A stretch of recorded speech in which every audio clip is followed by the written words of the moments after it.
Good morning, traders. It is Wednesday, November 27th. Taking a look at the charts, we got the SP 500. The market continues to move to the upside, and we've got this support trend line across these significant lows that have been put in place this year. Overall, the market has broken to new highs, and we're getting pretty extended to the upside above this line, even above the 200-day moving average. And the market is going to continue to grind higher here until I think the end of the week or next week. This is seasonality wise, this is one of the strongest weeks of the year, and obviously we've got Thanksgiving tomorrow, so we're going to probably see the markets get pretty light traded for the rest of the week, and then we could start to see some selling take place next week. Overall, everything is pushing to the extremes today, and we're really this week, and bonds are pulling back. Safe havens like gold, silver pulling back today. The VIX continues to be down at these lows, these very significant lows below this blue line. If we zoom out in the chart, you can see how it's hit this blue line several times in the past. Each time we've seen some type of sell-off in the market.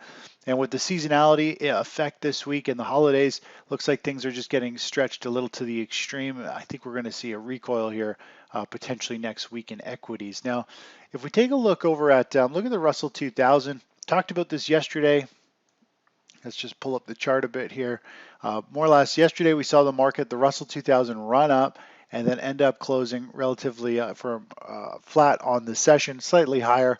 Overall though, again, I think we're seeing that exhaustion move where we see some of these huge moves happen right at the end of a trend, meaning everyone is super bullish, moving into small cap stocks, getting into the most riskiest plays. And a lot of times because the Russell 2000 has been underperforming the broad market, you could argue here it's broke to the upside.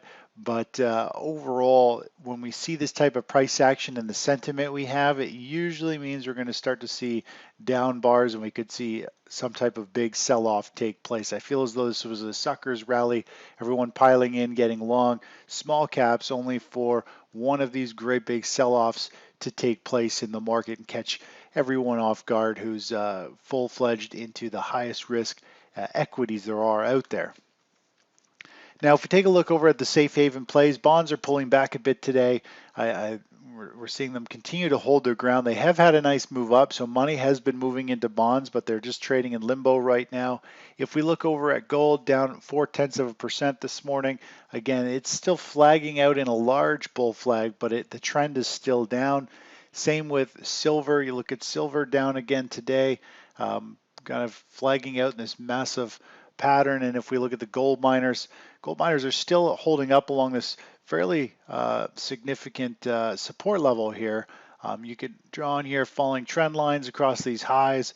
Overall, it is getting squeezed into the apex. Whichever way this moves, we're probably going to see a pretty good rally. Obviously, when it starts to break to the upside, there's really good potential for another massive run. This was a first run, this is the bull flag, and we could have the second run to the upside. So there's a lot of potential upside, but I wouldn't be surprised, I talked about this yesterday, that if the market was going to let it break these lows and we start to see it kind of flush out and have some sharp drop only to have a knee-jerk reaction rally after that follows. There's a lot of people who've been in positions, building positions in here, and the market likes to try and shake them out, and we could usually see some pretty good selling, kind of a hook to the downside just before it takes off to the upside. So we'll see which way the market breaks and how it performs. Overall, I would prefer to see it break to the downside, wash out, and then put in a significant low, because this pattern here is just really screaming it needs to shake everyone out of the market, the gold miners, before it goes higher.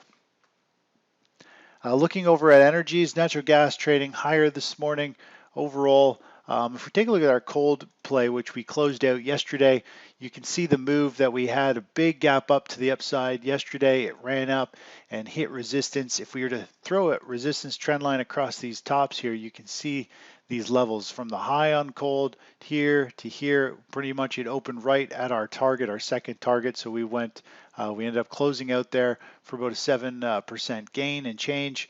Overall, it's just below these highs. We didn't want to get too greedy with our move. We just wanted to catch more or less the market form this move, and then we wanted to catch the run up into this area We ended up getting long.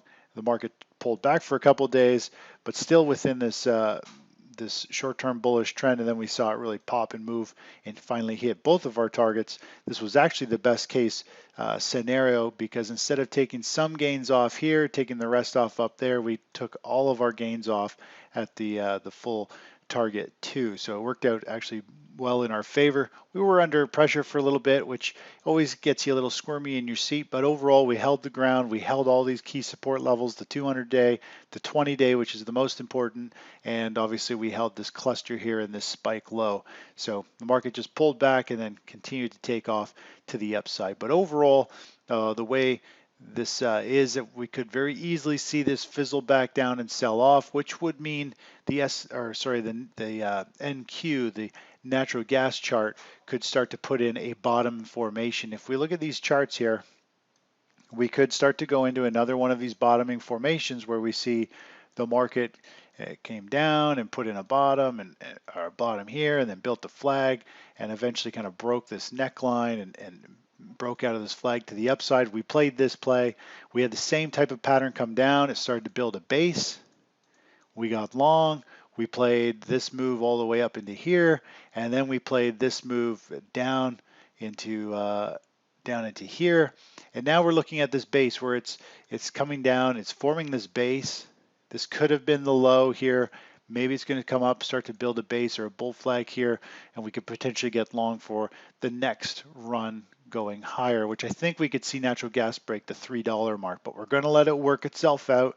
Yeah, I think it's in one of these basing type of formations. Things could be volatile for a little while. We want to see it build a bullish formation or a reversal pattern for us to get long to the upside. Looking over at crude, it is flat on the session, continues to hold up near the upper end of its range. We go across these tops here. It's across these lows. We're channeling across these, depending if you go for multi-bar closes. Either way, it's channeling in the range. Does have, you could argue here, a little mini bull flag. It's starting to run up and potentially test this.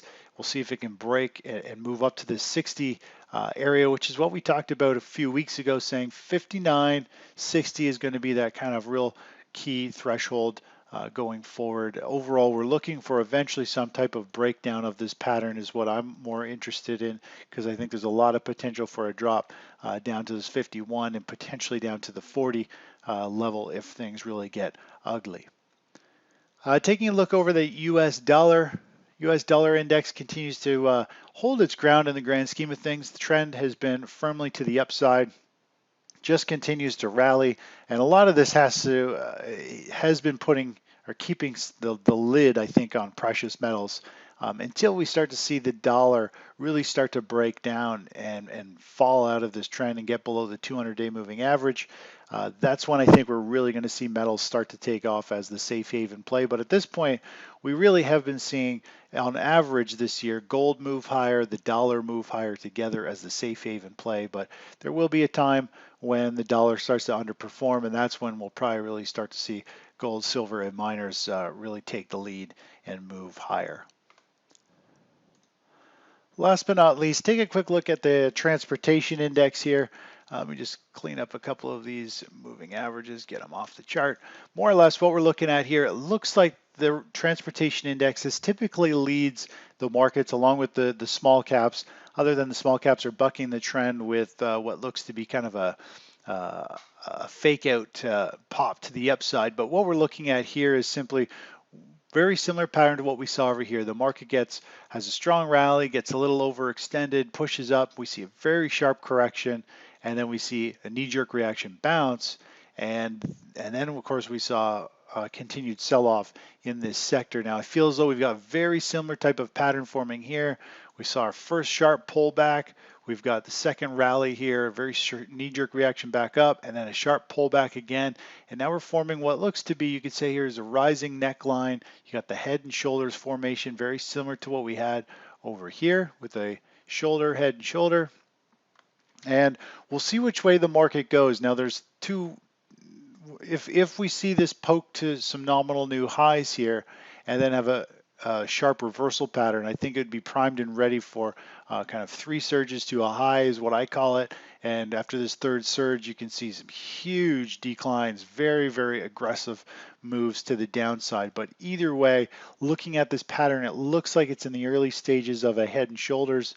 It's got some pretty good downside momentum here to the downside. If we break this neckline, we could really start to see this pick up speed to the downside. And there's some pretty good distance. If you take the height of the head to where that meets with the neckline, that's typically the momentum you're going to have from the neckline down. So from here, just eyeballing it, we'd be back down somewhere into this area. So pretty good downside potential.